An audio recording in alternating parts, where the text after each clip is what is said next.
선포합시다. 승리하셨습니다. 네.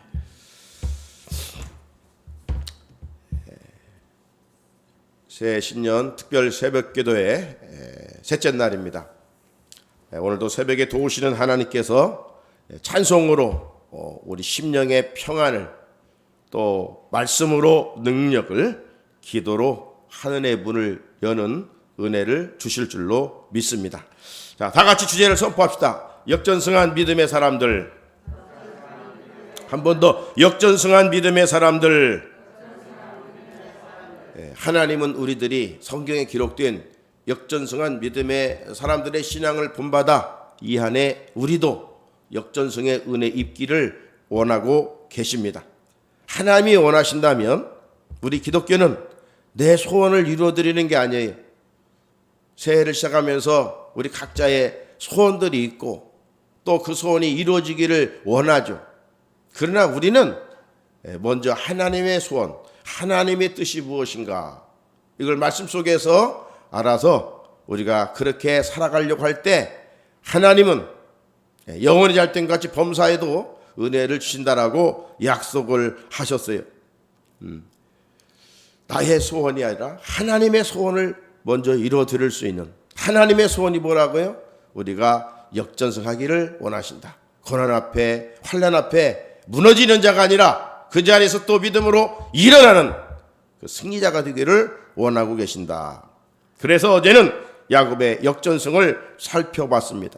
야곱이 어떻게 해서 그 모진 험악한 세월을 살아가는 동안 역전승할 수 있었을까? 하나님께서 집을 떠나는 야곱에게 네가 어디를 가든지 돌아올 때까지 내가 너와 함께 할 거야. 이 말씀을 마음에 잘 새기고 힘들 때마다 그래, 하나님이 나와 함께 하신다라고 약속하셨어. 언제까지? 다시 엄마 아빠의 집에 돌아올 때까지. 이 말씀을 가지고 라반의 집에서 20년간 어찌 보면 종노릇 같은 그런 신세였지만 이겨냈어요. 역전승했어요. 뿐만 아니라 야곱의 인생에서 보면 항상 하나님이었습니다.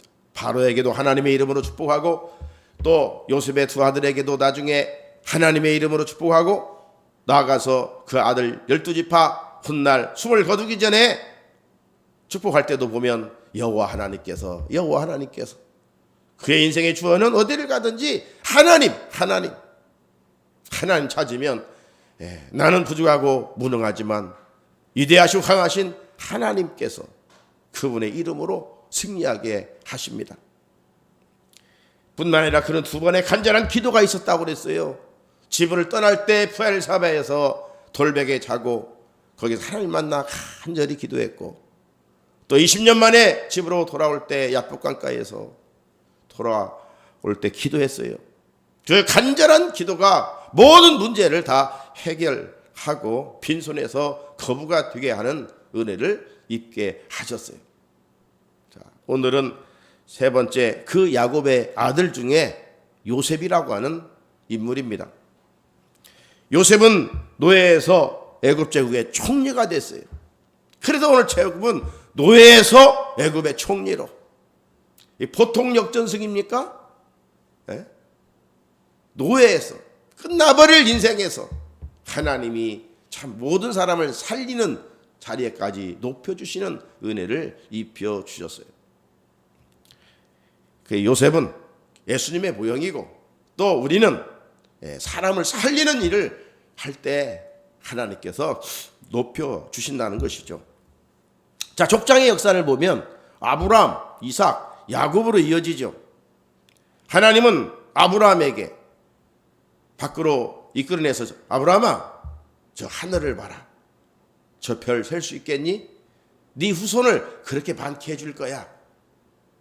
바닷가로 데려가서 아브라함아, 이 바닷가에 모래알을 셀 수 있겠니?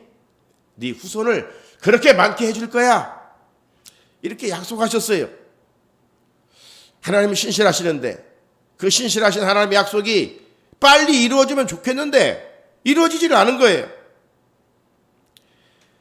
이런 가운데 아브라함이 아내 사라의 말을 듣고 이제 하갈과에 동침하여 이스마엘을 낳게 되죠. 여러분, 하나님이 늦은 것 같지만 우리의 빠름보다 더 빠른 거예요.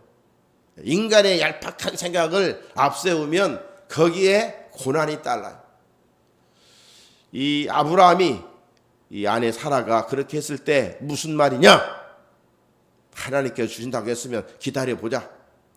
우리의 나이로 봐서는 할 수 없는 것 같지만 하나님이 말씀하셨잖아. 기다려봐야지 무슨 엉뚱한 생각이야. 이렇게 어떻게 보면 나무랬어야 돼? 책망했어야 돼요? 그런데 이 여종 하갈을 통해서 아들을 낳게 됐고 훗날 이 이삭과 이스마엘은 오늘날 이스라엘과 중동 지역에 정말 화약고 아닙니까? 지금까지도 수천 년이 지났지만 싸우고 있는 모습을 보게 됩니다. 이 말씀의 불순종은 참 고난이 따른다는 것을 우리가 기억한다면 순종 속에 십자가의 길을 걸을지라도 잠깐 그 십자가 뒤에 건너편에 부활이 있음을 우리가 또 기억할진데 고난을 두려워할 이유가 없어요. 주님을 위해서 당하는 고난은 정말 편장된 축복일 수밖에 없는 것이죠. 이스마엘은 하나님이 약속한 씨가 아니었어요. 자, 세월이 흘러서 아브라함의 나이 100세죠? 하나님이 약속하신 지 25년이 됐어요. 여러분, 우리가 어떤 기도할 때 몇 년 동안 이러지 않는다고 해서 안달할 거 없어요. 믿음의 조상 아브라함에게도 25년 후에 약속이 이루어졌어요. 가장 좋은 때에 하나님이 알아서 하셔요. 그러므로 그리스도인들은 낙심이라는 것은 이제 있을 수가 없는 것이죠. 25년에 되었을 때 아들을 주었으니 그가 바로 누굽니까? 이삭입니다. 이삭도 어찌 보면 100배의 수확을 거뒀던 축복을 누리게 됐던 것을 우리가 알 수가 있죠. 이삭 역시 역전승한 사람이에요. 자, 이삭이 자라서 40세에 리브가와 결혼을 하게 됩니다. 그죠? 그래서 이제 이삭과 리브가가 결혼해서 낳은 아들이 야곱이죠. 형 에서도 있고 하나님의 구속사는 우리가 살펴봤던 것처럼 어제 살펴본 것처럼 야곱으로 이어졌습니다. 리브가가 복중의 아이를 가지고 있었을 때 하나님께서 뭐라고 들려주셨어요? 큰 자는 어린 자를 섬기게 될 것이다. 그래서 구속사적으로 야곱으로 이어지고 야곱의 12아들 중에 요셉으로 오늘 또 이어지는 것을 볼 수가 있습니다. 자, 어제 살펴본 것처럼 야곱은 이제 형 에사와의 갈등으로 어머니 고향에 가서 외삼촌 집에서 즉 하란의 라반의 그 집에 가서 20년 동안 양떼를 치게 되는 것이죠. 그래서 하나님의 은혜 가운데 거부가 되어 돌아옵니다. 4명의 이제 몸종까지여서 아내와 더불어서 12아들 그리고 딸 디나를 데리고 오게 되죠. 자, 돌아오는 중에 또 여정에서 딸이 못된 짓을 당하는 그런 아픔도 겪어야만 했었지요. 자, 그런 과정 속에서 이제 고향 집으로 돌아오게 되고 야곱은 그 믿음의 선조 아브라함, 이삭 이어서 가나안 땅에서 머물고 살고 있었습니다.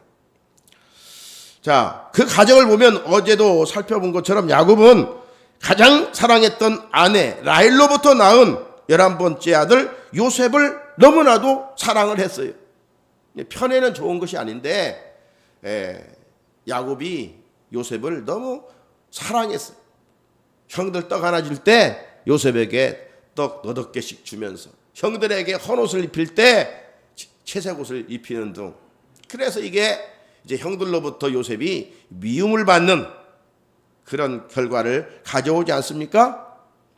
그래서 결국 이제 형들이 요셉을 미워하게 됐고 이제 아버지의 부탁을 통해서 도단 들녘에 왔을 때 죽이기로 결정을 하잖아요. 그러나 형들이 죽이면 뭐 하겠느냐, 우리 형제인데. 그래서 마침 지나가는 이스마엘 상인들에게 은 20개를 받고 노예로 팔아버리죠. 참 일어나서는 안 될 가정의 일이 일어났습니다. 요즘도 보면 애인을 쳐서 죽여서 지금 시체를 어디에 감췄네, 이런 끔찍한 일들이 보도되고 있잖아요. 참 타락한 인간이 참 무서운 것 같아요. 모르는 사람에 의해서 죽는 게 아니라 함께 지내는 사람에 의해서 죽다니. 참 일찍이 야곱의 가정에 이런 일들이 일어났습니다. 자, 여기서 보면 요셉의 인생은 끝난 거 아닙니까? 노예로 팔려갔으니 더 이상 요셉이란 이름은 등장할 수 없는 그런 상황입니다. 가나안의 어느 부잣집에 가서 지금 팔려 일을 하는 것도 아니에요. 미국 말리 다 쏜 곳에 지금 팔려갑니다. 그래 더 이상 야곱에게 있어서 고통이지만 형들이 팔아버렸으니, 아들들이 팔아버렸으니 그 11번째 요셉은 이제 지옥에로 지어진 것처럼 흔적도 찾아볼 수 없고 어떤 다시 만난다는 것은 상상할 수도 없는 그런 것 아닙니까? 하지만 이 형들이 요셉을 노예로 팔아버린 것 같지만 그 배후에 하나님의 놀라운 계획이 있었던 것을 우리는 알 수가 있습니다. 이처럼 날 구원하신 하나님은 오늘도 날 위해 놀라운 계획을 준비하고 계십니다. 왜냐하면 내가 하나님을 선택한 게 아니잖아요. 하나님이 나를 선택하셨다면 그분이 하나님을 사랑하는 동안 합력하여 선을 이루시게 하나님이시에요. 그러니까 지금은 우리가 당장 힘들고 어려운 것 같지만 하나님은 그 고난 가운데서도 우리의 놀라운 계획을 가지고 계신다는 것이죠. 요셉이 애굽의 노예로 팔려가 비참하게 끝나고 말았습니까? 아니지요. 오늘 제목처럼 노예에서 애굽의 총리가 됐어요. 제국의 총리가 됐어요. 어떻게 이런 일이 가능하게 됐을까요? 자, 요셉이 어떤 사람으로 살았기에 이렇게 역전승의 인생을 살았을까? 그 생애를 잠깐 조명해 보고자 합니다.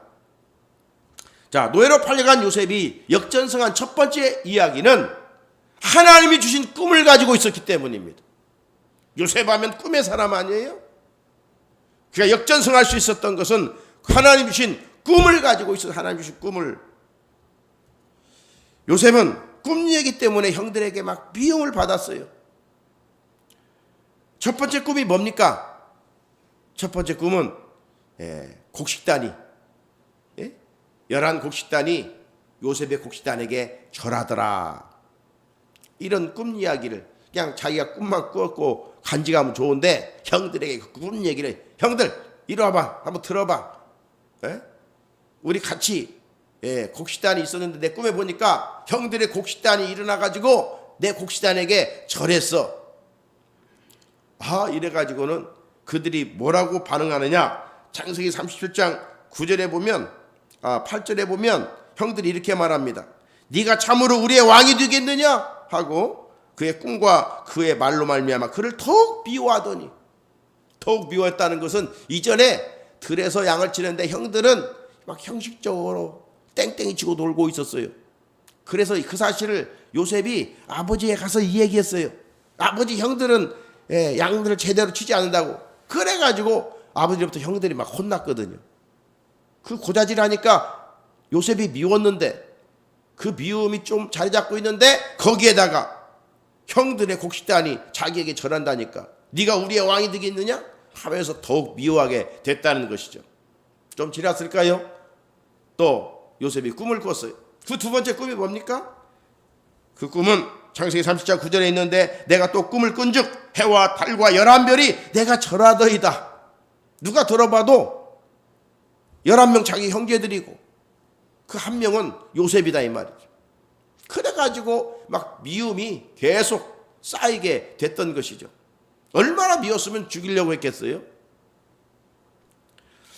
자, 그러는 가운데 이제 아버지의 형들이 또 어느 날 세겜에 가서 양을 치다가 도단으로 가게 되고 아버지 심부름으로 우리가 아는 대로 요셉이 도단까지 가게 되죠.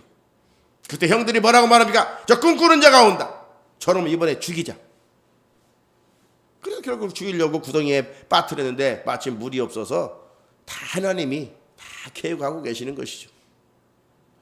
그래서 유다의 마음을 감동시켜서 죽이면 뭐하냐? 우리 이복 동생이지만 죽이면 뭐해? 마침 그 생각 속에 이스마엘 상인들이 지나가게 되고 구덩이에서 건져서 은 20에 예수님이 은 30에 팔렸던 것처럼 요셉은 예수님의 모형이잖아요. 동족의 미움을 받았고 요셉은 형제들의 미움을 받고 팔려가는 것이죠. 팔려가도 하나님이 다 길을 인도하고 계셨고 계획하고 하셨던 것을 볼 수가 있습니다. 자, 아무튼 저 꿈꾸는 자 요셉이 그들에 가까이 오자 그들이 요셉을 멀리서 보고 이제 죽이기로 결정하고 결국 팔아버리게 됩니다. 겉으로 보면 요셉의 인생은 여기서 끝납니다. 더 이상 요셉의 일생에 어떤 드라마를 전개해 갈 수가 없어요. 그런데 첫날 말씀드린 것처럼 의인은 7번 넘어져도 8번 일어난다고 했습니다. 요셉은 일어났어요. 왜? 하나님이 주신 꿈이 있었기 때문에. 그 꿈은 더 정확히 말하자면 약속의 말씀입니다. 약속의 말씀이에요. 요셉의 아버지 야곱이 베델에서 하나님이 주신 말씀, 집을 떠날 때 어디를 가니 너와 함께 하시고 돌아올 때까지 너와 함께 할 것이다. 야곱이 이걸 가슴에 품고 살았던 것처럼 이 요셉의 삶도 마찬가지. 이국 만리 낯선 곳에서 이렇게 노예로 살아가고 있었지만 낙심하지 않았어요. 왜? 마음에 하나님 주신 꿈이 있었기 때문입니다. 그 꿈은 고난을 이길 수 있는 힘이요, 능력이요, 비전이요, 소망이요, 축복이었던 것이죠. 사랑하는 성도 여러분, 요셉이 노예로 팔려간 애굽만 두렵고 힘든 곳이 아닙니다. 팬데믹으로 지금 3, 4년째 이어지고 있는 이 지구촌, 지금 우리가 살고 있는 세상은 참 힘든 세상입니다. 보이게 보이지 않게 나를 힘들게 하고 나를 묶고 있는 것들이 좀 있습니다. 그것을 바라보면서 근심과 걱정에 주눌려 내 인생 끝나는 것처럼 느껴질 때도 있습니다. 여러분, 그 생각에 사로잡혀 사노라면 짓눌려 인생 끝나버리는 겁니다. 역전의 주인공이 될 수가 없어요. 야곱과 요셉처럼 역전승의 주인공이 되기 위해서는 계시된 하나님의 말씀을 내 꿈과 비전으로 붙잡아야 됩니다. 하나님은 이 두려움이 많은 세상 속에서 반복적으로 뭐라고 우리 귓전에 들려주시고 우리 마음밭에 심어주십니까? 두려워 말라. 강하고 담대하라. 놀라지 말라. 네가 어디를 가든지 네 하나님 여호와가 너와 함께 하느니라. 하나님이 이 불확실한 어둡고 캄캄한 오늘의 현실 속에서 우리에게 끊임없이 들려주신 메시지가 있다면 강하고 담대하라. 두려워하지 말라. 내가 너와 함께 함이라. 말씀을 들려주십니다. 이 말씀이 우리의 꿈이에요. 이 말씀이 우리의 비전이에요. 이 말씀이 우리의 축복이에요. 이 말씀을 듣고 귀로 흘러버리면 그것은 아무 능력도 없지만 하나님이 오늘 이 안에 나에게 주신 말씀으로 붙들고 전진한다면 우리는 하나님이 하시는 일 속에 역전승의 은혜를 입을 수가 있습니다. 새해를 맞아 살아가지만 우리가 걸어가야 할 길은 불확실함만이 확실하다고 하지 않습니까? 이런 상황에 눈을 돌리고 살면 힘이 빠지고 낙심만 찾아옵니다. 이럴수록 주님을 바라보고 주님이 나에게 주신 약속의 말씀, 꿈과 비전의 말씀을 붙잡아야 됩니다. 그런 하나님의 은혜로 위기에서 건지냄을 받아 역전승함으로 승리의 계승가를 부를 뿐 아니라 내 삶을 통해서 하나님께 영광을 돌릴 수가 있습니다. 자, 요셉은 억울한 일을 한두 번 당한 게 아니에요. 엄청난 일들을 요셉의 일생을 보면 알 수가 있습니다. 자, 문제는 억울한 일을 당했을 때 반응입니다. 여러분, 누구에게 억울한 일을 당하면 반응이 어떻게 나타납니까? 대부분 마음에 분노를 품고 어떤 기회가 있을 때 안갚음을 해야 되고 한 대 맞았으면 정말 더 몇 배로 갚아주고 싶은 것이 일반적인 반응입니다. 그런데 여러분, 그렇게 반응해서 문제가 해결됩니까? 결코 그렇지 않습니다. 아무튼 인간은 복수의 칼을 갈면서 위나무의 다리에서 그 원수를 만나고 싶은 것이 이 본능입니다. 무협지를 보다든가 우리나라 일들을 보면 다 원수 갚는 정신이 얼마나 투철한지 모릅니다. 이게 본능이죠, 본능. 하지만 예수님은 어떻게 살아나고 있습니까? 신앙생활은 우리 본능을 십자가에 못 박는 거예요. 그죠? 네. 예수님은 오히려 마태복음 5장 44절에서 이렇게 말씀하고 있잖아요. 나는 너희에게 이르노니 너희는 원수를 사랑하며 너희를 박해하는 자를 위하여 기도하라. 주님의 이 말씀은 정말 물 마시듯 할 수 있는, 순종할 수 있는 이 말씀이 아니죠. 참으로 감당하기 어려운 명령입니다. 내 본능으로 정말 할 수 있는 행위가 아니에요. 자, 할 수 없다고 해서 원수 갖고 나면 승리하는 것입니까? 누가 나를 때렸어요. 너무 억울해요. 미움과 분노가 지금 마음에 사로잡고 있다. 어느 날 그냥 길 가는데 한 대 더 세게 때렸다고 가정해 봅시다. 근데 그 사람이 쓰러져 병원에 간다든가 이렇게 되면 법적으로 어떻게 돼요? 구속을 당하게 됩니다. 원수를 갚는 것은 해결이 되질 않아요. 원수도 갚는다고 내 마음에 평안이 찾아오는 것도 아니에요. 마음의 평안은 원수를 사랑으로 정복할 때 주어지는 거예요. 본문의 주인공 요셉은 억울하게 당한 일을 원수 갚는 일에 쓸데없이 열정을 불태우지 않았어요. 그럴수록 하나님만 바라보고 하나님을 의지했어요. 요셉에게 첫 번째 억울한 일은요, 형들에 의해서 인신매매를 당한 사건이겠죠. 요셉이 형들에게 미움을 받은 계기는 앞에 말씀드린 것처럼 양떼 칠 때 고자질한 것, 그 다음에 꿈꾼 이야기, 또 형들에게 억울하게 팔려서 애굽으로 가게 된 일들, 수없이 셀 수가 없습니다. 그 미디안 상인으로 팔려갈 때가 이 요셉이 17세였거든요. 자, 그러니 한번 인간적으로 한번 그 당시 생각해 보십시오. 형들을 생각하면 너무 억울해서 잠을 이루지 못하고 매일 칼을 갈면서 형들을 만나기만 하면 죽이기로 작정해야 마땅한 것 아닙니까? 아마 우리 같으면 정말 100번 1000번 복수의 칼날을 갈고 형들을 만나기를 정말 사모하면서 기다렸을 것 아니겠습니까? 그렇게 한다고 누가 요셉의 행동을 나무랄 수 있겠어요? 옆에 있는 사람들이 요셉에게 억울한 일을 당했으니 꼭 원수를 갚으라. 어떻게 형들이 그럴 수 있느냐? 막 힘을 실어줄 것 같아요. 그런데 요셉은 억울한 마음을 품고 살지 않았습니다. 훗날 형들을 만나 고백하는 것을 한번 들어보십시오. 창세기 45장 5절입니다. 당신이 나를 이곳에 팔았다고 해서, 당신들이 나를 이곳에 팔았다고 해서 근심하지 마소서, 한탄하지 마소서. 하나님이 생명을 구원하시려고 나를 당신들보다 먼저 보내셨나이다. 요셉은 하나님의 주권을 철저히 믿었어요. 그렇게 형들을 용서할 수 있었고 노예의 인생에서 총리가 되는 역전승의 은혜를 입을 수가 있었던 것입니까? 여러분, 지금 누가 나를 억울하게 합니까? 그걸 뒤로 갚으려고 하면 말로 내 마음이 상할 뿐입니다. 자, 또 하나 요셉은 언제 억울함을 당했습니까? 보디발의 아내로부터. 요셉은 애굽 보디발 장군 집에 노예로 팔려갔어요. 보디발 장군 이제 노예로 온 요셉을 보니까 요셉이 들어온 날부터 그 집안이 막 흥하는 겁니다. 잘 뛰는 것입니다. 그래서 이제 아내 위에는 살림살이를 맡겼어요. 그러니까 이 요셉이 얼마나 성실하게 집안을 관리했는지 요셉이 온 뒤로부터 이 보디발의 집안이 막 잘 된 거예요.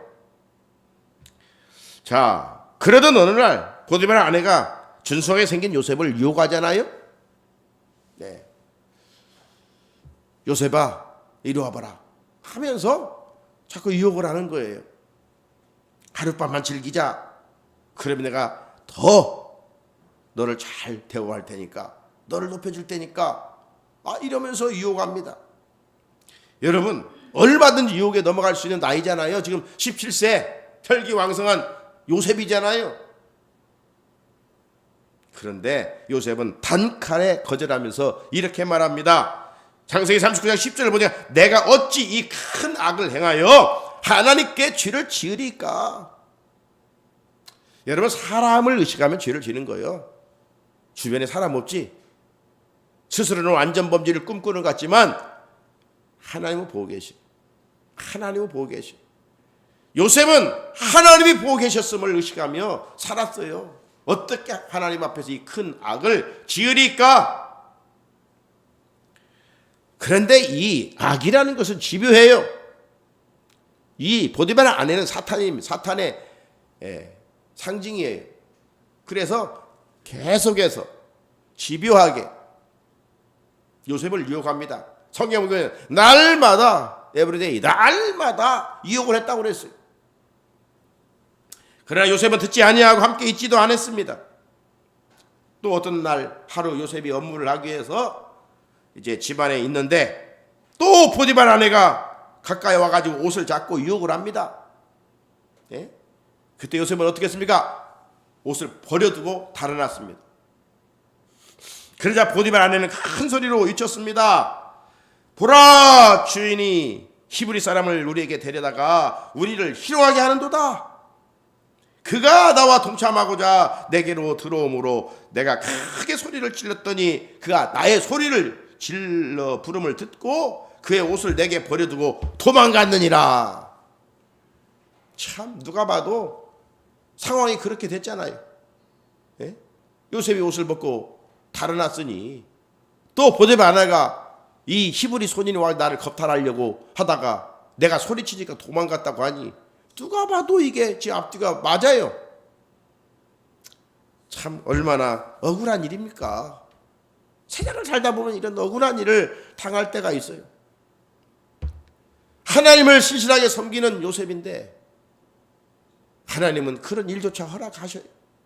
그 일조차 허락했다는 것은 고난의 길을 걷게 하신다는 거죠. 그래서 요셉은 억울하게 왕의 주수들이 갇힌 옥에 들어갑니다. 요셉은 너무 억울해 하나님을 원망하면서 마음의 분노와 복수의 칼을 갈아야만 했어요. 그런데 이번에도 요셉은 어떻게 하면 저 보디발을 죽일까? 이런 생각은 추호에도 없었어요. 요셉은 원수 갚는 것은 내가 할 일이 아니라 하나님이 하시는 거다. 할렐루야. 원수 갚는 일은 내가 하는 게 아니에요. 다윗도 마찬가지잖아요. 그토록 지겹게 쫓아다니며 죽이려고 했던 사울왕 죽일 기회도 있었지만 그건 내가 할 일이 아니다. 사울왕이 죽일 수가 있다면 하나님이 하실 일이다. 하나님이 하실 일이다. 그래서 하나님의 마음에 합한 자가 다윗 아니에요? 요셉도 마찬가지예요. 내가 보디발 아내, 내가 억울하게 나를 파는 형을 죽일 일은 아니다. 그들의 죄값이 있다면 하나님이 하실 것이다. 여러분, 우리가 지난번까지 전도서 말씀 속에서 지혜에 대한 말씀을 강조해서 반복해 들었는데 지혜가 뭡니까? 네? 지혜는 다른 게 아니에요. 할 것과 하지 않을 것을 구별할 줄 아는 능력입니다. 그런데 우리는 해서는 안 될 원수 갚는 일에는 열심을 내려고 하고 선한 일에는 뒤처지고 이러니 하나님의 은혜로 역전승할 수가 없는 거예요. 예수를 내 생각으로 믿으면 안 돼요. 제대로 믿어야 돼요. 지혜자는 요셉처럼 사람을 의식하지 않고 하나님만 의식하고 사는 사람이에요. 그렇게 요셉은 죄를 짓지 않고도 원수 갚지도 않았어요. 사랑하는 성도 여러분, 새해 역전승하고 싶습니까? 승리의 개성가를 부르고 싶습니까? 억울한 일을 당할 때 감정을 앞세우면서 다투거나 싸우지 마십시오. 내가 문제를 해결하려고 앞서지도 마십시오. 성경은 분명하게 말합니다. 로마서 12장 19절에 내 사랑하는 자들아 너희가 친히 원수를 갚지 말고 하나님의 진노하심에 맡기라. 기록되었으니 원수 갚는 것이 내게 있으니 내가 갚으리라고 주께서 말씀하시느니라. 사랑하는 성도 여러분, 요셉은 어떻게 인생 역전승의 주인공이 됐습니까? 두 가지 이유예요. 먼저 하나님 주신 꿈을 가지고 살았기 때문입니다. 요셉은 하나님의 주권을 인정하고 살았고 매사 사람보다 하나님을 의식하고 살았기 때문입니다. 우리도 세상에 헛된 꿈 꾸지 말고 하나님의 말씀으로 주신 꿈과 비전을 품고 살면서 하나님만 의식하고 살아갑시다. 또 하나, 요셉은 억울한 일을 당할 때 원수 갚으려고 애를 쓰지 않았습니다. 우리도 그래야 합니다. 그러면 바보 소리 들을 수 있습니다. 비난도 받을 수 있습니다. 억울한 일을 당할 수도 있습니다. 하지만 정확하신 하나님은 우리의 믿음의 행위들을 다 지켜보고 계십니다. 우리의 아름다운 신앙을 기억하셨다가 요셉을 노예에서 애국 총리로 높여주셨던 것처럼 그렇게 말씀대로 순종하고 살아가면 하나님께서 예기치 않은 방법으로 우리를 높여주십니다. 새해 이 귀한 은혜와 복이 새벽을 깨운 우리 성산의 성도들에게 임할 수 있기를 주님의 이름으로 축복합니다. 우리 같이 주신 말씀 기억하면서 하나님 말씀의 꿈을 꾸고 살게 하옵소서. 하나님 요셉처럼 원수 갚지 말고 사랑으로 대할 수 있게 하옵소서. 억울한 일 당했을 때 그 원수 갚는 일에 시간 낭비하지 않게 하옵소서. 원수를 하나님께 맡기고 우리가 할 일은 사랑하는 일임을 알고